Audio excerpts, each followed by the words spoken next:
Nasrat, welcome back. Opening up the pay-per-view main card against Bobby Green, a fight that I think a lot of fans are excited about. How excited are you to get back in there? And I'm so excited. I'm so pumped. I would fight tonight. I'm so excited for this matchup. It's going to be fireworks. If he wants to bring fireworks, we never know. If he tries to grab and hug me and wrestle me, of course he's going to make it boring, but I'm coming to make a statement. And a little bit more normal preparation than the last time, I'm assuming, for you. I don't think you maybe were cutting as much weight on a plane, rushing to get here. When you look back on that experience, how do you feel like that helped you grow as a fighter, person? Was there any positives that came out even though you lost? Oh, unbelievable. The last fight, not even the fight itself, in my opinion, was very tough on myself. Just the circumstances, they were crazy, you know. I took the fight on 5 weeks' notice, flew to America, trained at King's MMA, then my mother, she passed away. May God give her the paradise. And then I flew back to the funeral. Then I had visa problems until the last day. I arrived the night of the weight cut. I cut weight, I made weight. Then I fought the number 8 guy in the world, and I couldn't perform as usual, you know. I went to the decision with the guy who fought the fight of the year with Poirier. So I'm not satisfied with the loss, you know. But in the end, it made me grow as a person a lot. Not as a fighter only, as a person. Just the circumstance, if I flash back, I'm like, how did I did it, you know? And this is like crazy, and I think it made me grow mentally a lot, and it made me much, much tougher. And I know fighters never like to make excuses about things, but I guess how much do you weigh that loss with what happened? Like, do you think that it was just the circumstances? Were there things in that fight you could have done better, regardless? Me, when I step into the cage, I'm like, it's 0-0, you know? All the injuries, all the circumstances, it's in your responsibility. If you enter the cage, there are no excuses anymore. Then Hooker, he executed his game plan very good, and he won, you know, on points he won. In my opinion, it was not a good performance by myself, of course not. I fought on a back foot. I was analyzing him too much because he knocked out like Gilbert Burns, he knocked out so many guys, you know, so I was expecting a very dangerous striker, so I kind of took the fight very like slowly, tried to read him, and the round went 5 minutes over, and then I was like, man, 5 minutes over, and then he tried to wrestle it.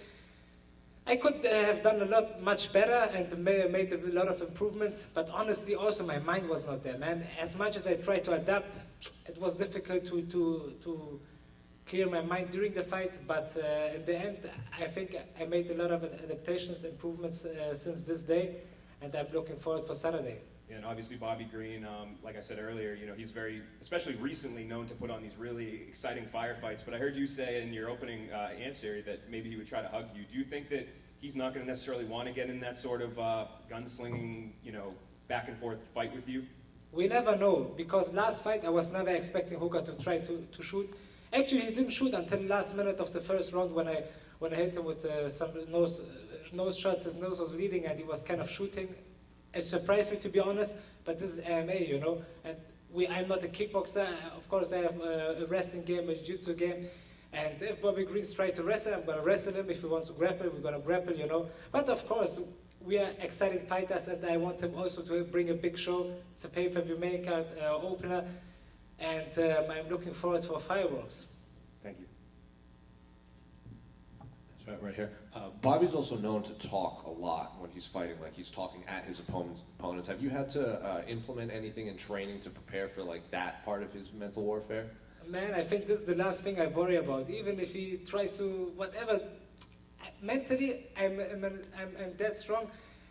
I'm just laughing about this. This is like for kids game, you know what I mean? Oh, you hit me with the good show, like trash talk, you know? Even trash talk, man, like. What's gonna do? He gonna fight me with his words or with his hands? You know, we have 2 hands, 2 legs. This is his weapon. It's not his tongue. You know, we are not politicians, and in the end, he needs to deliver with his punches and not with his mouth.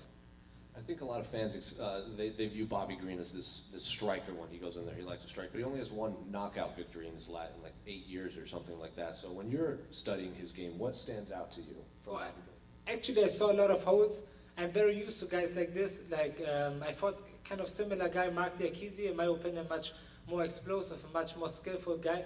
So the game plan, obviously, of course, is we're gonna hunt Bobby Green for 15 minutes. Don't let him breathe, and of course, be aware, be disciplined, not fall into his chaotic game. He likes to brawl and make it chaotic, ugly, you know, swing. And we're gonna stay disciplined and execute a 15 minutes very well prepared game plan.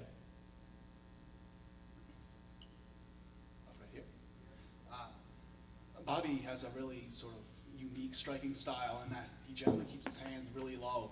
As a fighter that has a lot of KO/TKO wins on his record, is that something you're going to look to exploit? Actually, it's so dangerous with fighting without the guard. Like some guys, you know, they have such a good head movement. They can parry some, like they can slip a lot of punches, but you cannot slip every punch. And especially with the Fallon's gloves, you just need to crack him with a jab, and he can go down. You know, so it's a very dangerous game. And he risked it the last couple fights, and I think he's getting hit a lot. I'm not chasing the knockout. If I get it, I get it. But I'm gonna say very disciplined. I learned a lot through my 8 UFC fights. I gained a lot of experience. So I'm not in that state. I need to go in 1 minute knockout, hit him with everything, and gas out. You know, 15 minutes. I'm gonna say disciplined. If I knock him out, I knock him out. If not, 15 minutes domination.